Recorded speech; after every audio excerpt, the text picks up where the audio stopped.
आम्ही आलतो आज पाथडीतून इथं भयंकर ॲक्सिडेंट झालता आणि कसं झालं हे बघायसाठी शेवटपर्यंत बघा. तर झालती आमच्या दिवसाची सुरुवात. आम्ही आलतो सकाळ सकाळ गावात आणि तिथं आपली आज होता गावचा बाजार आणि म्हणलो नाही का बाजार होता तरी त्याला गिरायक नव्हतं. इकडे तिकडे बघत बसला होता. मग आमचे भैया साहेब वगैरे आमचे सगळे मित्र म्हणजे आम्ही गप्पा वगैरे मारीत बसलो मस्तपैकी. बऱ्याच दिवसानंतर सगळे भेटलेले. मग काळा पापी भेटला करायला लागला परत चुत्यावानी. सगळे मस्त गप्पा मारीत वगैरे बसले होते. यातले निम्म्याच्या वर पोरं रिकाम टेकडे येतं कारण अवस्था तशी झाली आजच्या काळात.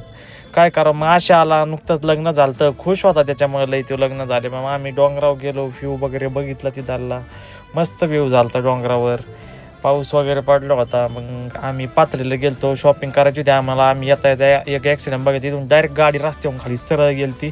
ॲक्सिडेंट झाला तर मुंबईची पार्टी होती. ही कशी गाडी ठोकली बघा.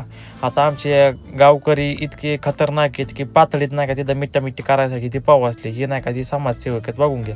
मग आम्ही पातळीहून गावात गेलो परत भेळ वगैरे खाल्ली मस्तपैकी. रुचिरा भेळ पातळीची फेमस आहे आपल्या. मग ती भेळ वगैरे खाऊन यांनी मिरच्याच खाल्ल्या नसत्या तुषारनी.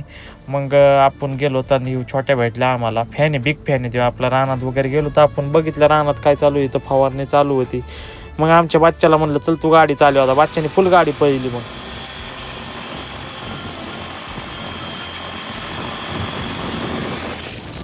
मग तारकेश्वर गडावरचे बाबा आले ते आमच्या गावात कारण आमच्या गावात नाही का धर्म परिवर्तन होत होतं. मग ते सांगण्यासाठी त्यांनी सांगितलं पाहिल्यासाठी धर्म परिवर्तन नका करू बाबा. त्यांनी भाषण वगैरे दिलं त्यांचा सत्कार वगैरे केला मस्तपैकी आणि आपल्या दिवसाची समाप्ती केली त्यांनी.